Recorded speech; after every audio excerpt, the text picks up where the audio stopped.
Some students are returning to school with access to artificial intelligence powerful enough to organize an assignment, simplify difficult reading passages, or complete the work for them. So where is the line between supporting a student and replacing the learning that students need to do? That debate is creating opportunities for educators, parenting experts, privacy advocates, and learning specialists to become useful voices in the news. In less than 10 minutes, I'll show you how a newsroom breaks down a headline, uncovers the angles within it, and identifies the experts the story needs, so you can start building how you're going to use the news to build your own authority online. Think Like a Producer is a show where Monday through Thursday we break down one news headline a day to help experts like you find an angle that you can lean in on so you can build your own authority online. I believe many thought leaders are struggling to become visible because they are overlooking one of the most powerful trends available to them, the news. After more than 20 years in television news, I'm showing you how to use current headlines to increase your visibility, create engaging conversations, and potentially become the niche expert the press wants to call. Here's the headline. Axios reports that Chicago Public Schools has scrapped plans to give high school students access to Google's Gemini chatbot through their Google Classroom accounts this school year. Teachers reportedly learned about the change as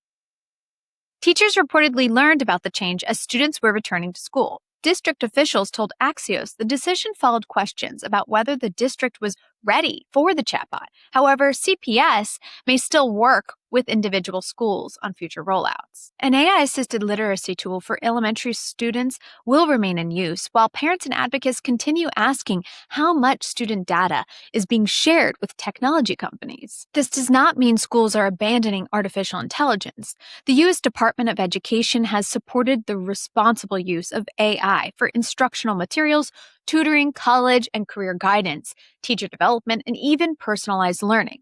Its guidance also emphasizes privacy and the importance of including parents and teachers in decisions about adopting new technology. That's the headline. Now, the context. If we were discussing this in a newsroom, we would begin looking for the tensions and unanswered questions within the story. Some of those questions might be, when does AI support learning and when does it replace learning? What should parents know about the information students enter into these tools? And could the same technology that looks like a shortcut for one student provide essential support for a student with a learning difference? Those are three distinct angles. Now let's identify the experts each angle needs and how they could use it. It could be you. The first angle is about the difference between assistance and substitution. That angle needs teachers, tutors, education consultants, and child development experts. Your hook could be, if AI helps a student organize an essay, it may support learning. If it develops the argument for them, it may replace it. A headline like that could be the start of a LinkedIn post, above your head on a social media post, a little bit shorter, but you get my drift. From there, use one assignment or demonstrate acceptable and unacceptable uses of AI.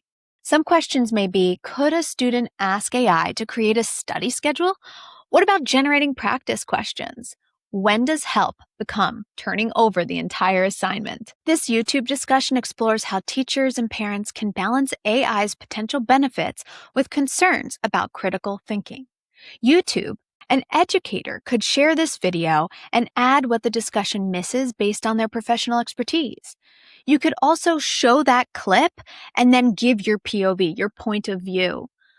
That really helps add a visual element to your presentation. The presentation tip here, a demonstration is more valuable than another broad prediction about the future of education. The second angle is student privacy.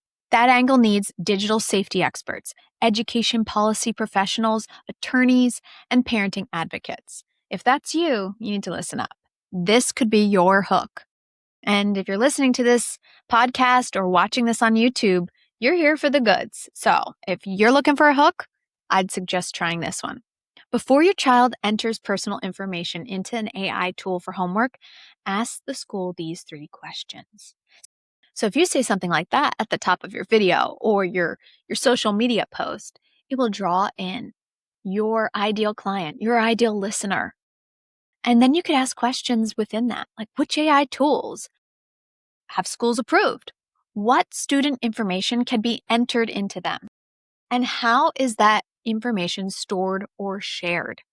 You're not merely warning parents that AI could be dangerous, you're giving them language they can use in a conversation with a teacher or administrator. Your presentation tip: speak to one concerned parent instead of an entire school district. Avoid making every new tool sound like a crisis because fear may attract attention, but practical guidance builds trust. Angle 3, accessibility.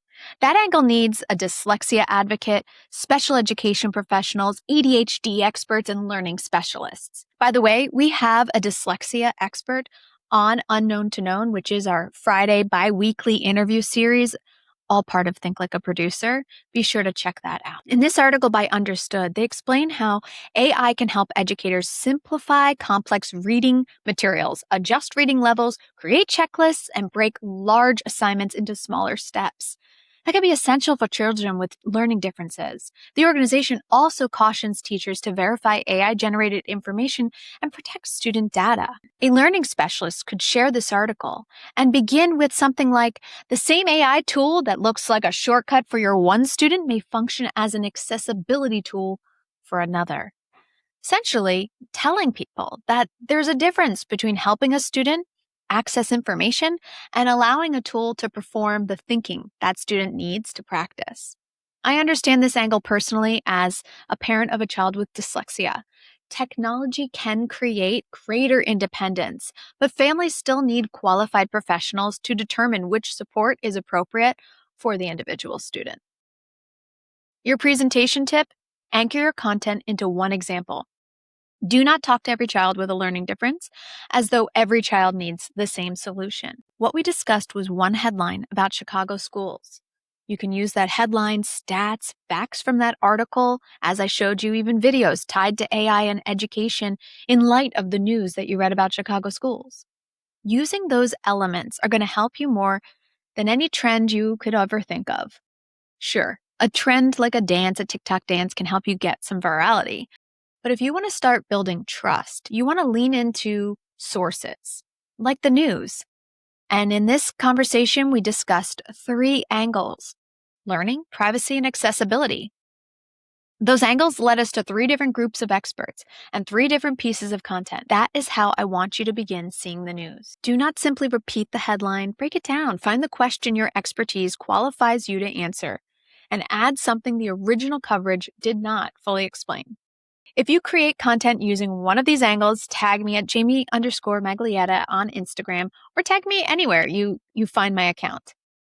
I also want you to tag educators, parent advocates, learning specialists who should join in on the conversation. By tagging them and saying, hey, what's your take? It will help you build engagement.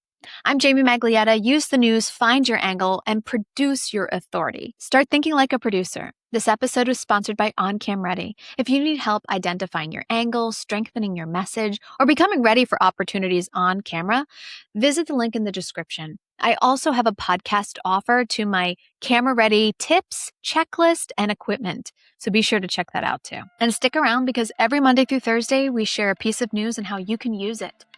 But just because we're talking about it Monday through Thursday doesn't mean what we talked about last week isn't relevant to you today.